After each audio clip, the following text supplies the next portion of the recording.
we talk about weekly, and yeah, we're pretty cool with each other.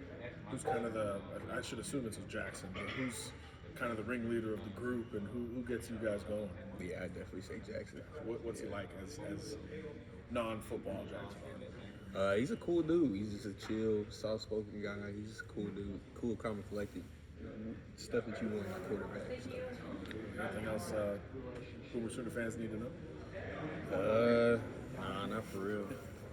Appreciate the time. Good luck this week, man. I appreciate all that stuff. You watched the game with all those guys, probably? Yeah, I'm watching. Yeah. Appreciate it. What's that? Do you have anything? I'm up to see this dude all the time. So you got okay, any cool. questions? You're still Yeah, prepared. Who's your roommate this weekend? I don't know. I'd imagine PJ, but I don't even know. Who's going to be your roommate at Oklahoma? PJ. PJ? Okay, cool. Going back to the recruiting process here, how tough a decision was it for you to choose Oklahoma over really pretty much every other school in the country? I mean, it wasn't super tough. I'm not even gonna lie. Towards the end, a couple schools made some end stretches and like some, just end pushes that really made it a little tougher. But really, that's always been my favorite. So it wasn't too. Which schools were those that kind of pushed for you at the end? I think Mizzou was a big one. LSU was a big one. We really enjoyed those two, and yeah, those were the two big ones. How big a role was Coach Budenbaugh in this whole process for you? I mean, obviously you're committed to Oklahoma. You must love the guy, but like, what was his big message to you, and how connected are you guys? Coach B is probably the biggest reason I'm at Oklahoma. If he had left Oklahoma, I probably would have dropped that school off my list. But as long as he stayed there, it was high on my list.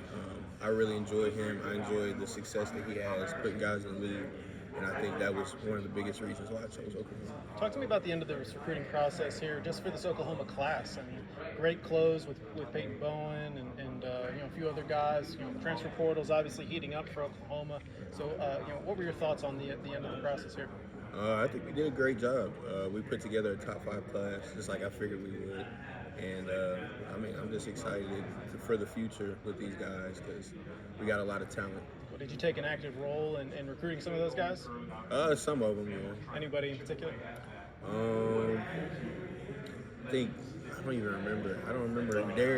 Derek, Logan, PJ, they kind of committed like right after I did, but like I already know where I was going, so I was trying to get them. Those guys in the trenches were your targets. Mm-hmm. You didn't have a big hand at Peyton at all.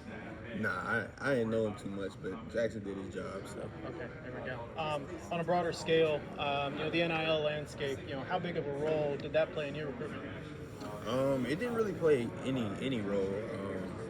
There were schools that were talking big numbers, and I knew where I wanted to be, so I turned them down, and I bet on myself, and I know that'll pay off in the end in the league making that move. So. Gotcha. How about the portal? A lot of guys coming into Oklahoma, some guys leaving Oklahoma. Do you feel like it benefits you at all right now, or even in the future? Do you see some benefits to it? The portal? Yeah, the portal. You can take guys out of the portal and plug them in right away. I think it's a good thing for the schools. It's a lot right now, but I think it is a good thing. We got some guys coming in from the portal that'll be able to play right away, so it's pretty exciting. Yeah. What do you make of the trajectory of Oklahoma's program at this point? Because this season on the field, not exactly what guys were used to. But what do you think the future holds for Oklahoma? I think the future is very bright. Of course, this year didn't go according to plan, but like I said, there was a lot of factored into that. First year staff, like a whole new staff. Our roster got cleaned up a little bit, but I'm excited for the future. I think it's very bright for us. Okay, I don't want to touch a sore spot here, but what do you think of Coach Lincoln Riley and Caleb Williams and all the success that they had in LA? And just Oklahoma fans and the program itself reaction to all of that. Now that we're almost a year out. It was expected. Coach Riley, he's an offensive mastermind, so I knew he was going to have some success out there in the Pac-12. But Oklahoma fans, they reacted how they reacted, and I'm not gonna say too much on that. But that success they had was expected. Thank you, Cayden. Yeah, for sure.